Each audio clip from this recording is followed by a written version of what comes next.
25শে ফেব্রুয়ারি থেকে 15ই মার্চ পর্যন্ত এবারের অমর 21শে বইমেলার সিদ্ধান্ত নিয়েছে বাংলা একাডেমি। তবে শেষ মুহূর্তে বইমেলাকে কেন্দ্র করে প্রকাশকরা বিভক্ত হয়ে পড়েছেন, ভিন্ন অবস্থান নিয়েছেন তারা।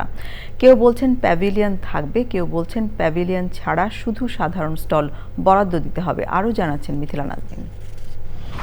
25শে ফেব্রুয়ারি থেকে বইমেলা শুরুর প্রস্তুতি চলছে। বরাদ্দ পাওয়া স্টল ও প্যাভিলিয়নগুলো এরই মাঝে প্রস্তুত করতে পুরোদমে কাজ চলছে। প্রথমে ফেব্রুয়ারিতে বইমেলা হবে কিনা এটা নিয়ে প্রকাশকদের দুই পক্ষের ভিন্ন অবস্থান ছিল। পরবর্তীতে ফেব্রুয়ারি মাস বইমেলার জন্য নির্ধারণ করা হলে এবার বিতর্ক প্যাভিলিয়ন বরাদ্দ নিয়ে। প্যাভিলিয়ন যারা নিয়েছেন অতীতের মতো তারা যদি চায় প্যাভিলিয়ন নিতে পারেন, আর যদি না চায় তাহলে প্যাভিলিয়নের পরিবর্তে বাংলা একাডেমি বিকল্প রাখছে, 5টা স্টল নিতে পারবে, সেইটাই সিদ্ধান্ত। তার মানে আপনারা মেলায় অংশগ্রহণে প্রস্তুত? অবশ্যই আমরা অংশগ্রহণে প্রস্তুত এবং আমরা আশা করছি মেলা ভালো হবে। প্যাভিলিয়ন থাকলে মেলা বর্জনের সিদ্ধান্ত আরেক পক্ষের।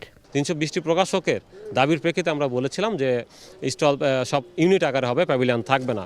বাংলা একাডেমি ডিজি গত 3 দিন ধরে আমাদের মৌখিকভাবে আশ্বাস দিলেও এখন পর্যন্ত সেটা বাস্তব প্রেক্ষিতে আমরা দেখছি না। প্যাভিলিয়ন থাকবে না, 25 তারিখে মেলা অংশগ্রহণ করব, এটাই আমাদের মূল দাবি। এ ব্যাপারে বাংলা একাডেমি কর্তৃপক্ষের সাথে যোগাযোগ করা হলে তারা এই মুহূর্তে আনুষ্ঠানিকভাবে কিছু বলতে রাজি হননি। Mithila Naznin, Channel I, Dhaka.